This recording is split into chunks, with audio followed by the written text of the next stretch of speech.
even if there is not an abuse-related syndrome, psychiatric and non-psychiatric patients very often had an abusing and maltreating childhood, and some of them are treated by us.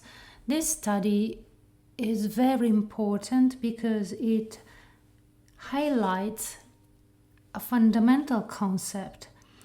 That is to say that child abuse is a trauma which leaves scars in the central nervous system. And they are considered as scars because at a neural level they can be visible under observation, even from a morphological point of view. And it can be observed that the brain of victims of child abuse is different from the brain of not abused people. Here you see the different diseases that this study includes. In particular, globally, the ACE study showed that people who were abused run the risk of developing cancer disease, heart diseases, drug abuse, depression, and suicide attempt. So in general, the life quality of these people is reduced. And then autoimmune disease is something that can be developed by these subjects. Here you see on the x-axis the number of the events, and on the other the percentage of developing such diseases. So the higher the traumatic events, and the higher the risk of developing autoimmune diseases.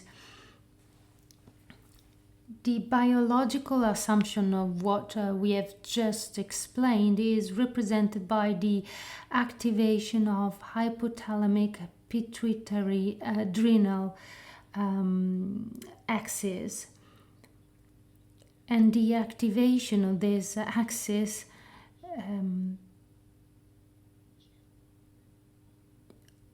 releases hormones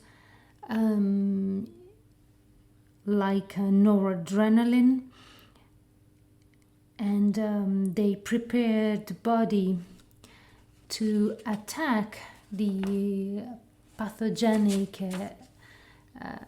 presence, but they also interact with the brain areas, in particular the prefrontal and the limbic areas, thus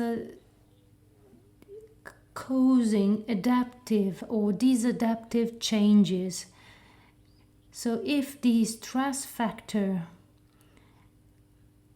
resolves over time,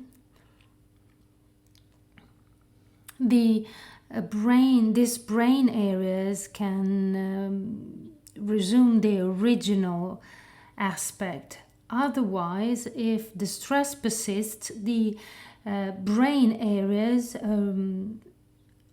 remain damaged, in particular the right prefrontal cortex, which is the part in charge of the emotional processing.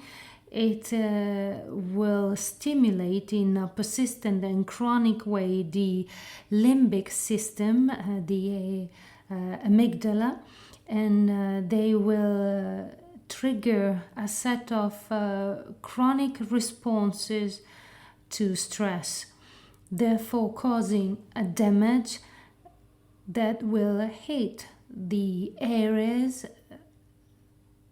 dealing with emotional recognition and trauma processing.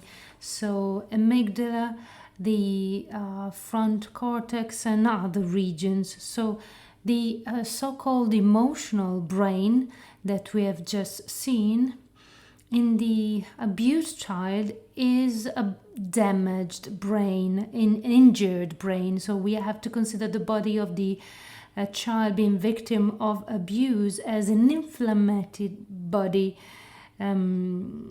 because there are several functional disorders like chronic pain and so on that are very often deprived of etiology. Neuroinflammation is another important idea because the chronic stressors sensitize the central nervous system to release pro-inflammatory cytokines, and inflammation underlines several mental disorders such as depression, emotional dysregulation, personality disorders, but also some severe diseases such as schizophrenia. So, to sum up, child abuse is a trauma. So it is a laceration, leaving sometimes irreversible signs in the life of a child who is going to become an adult, adopting dysfunctional behaviors,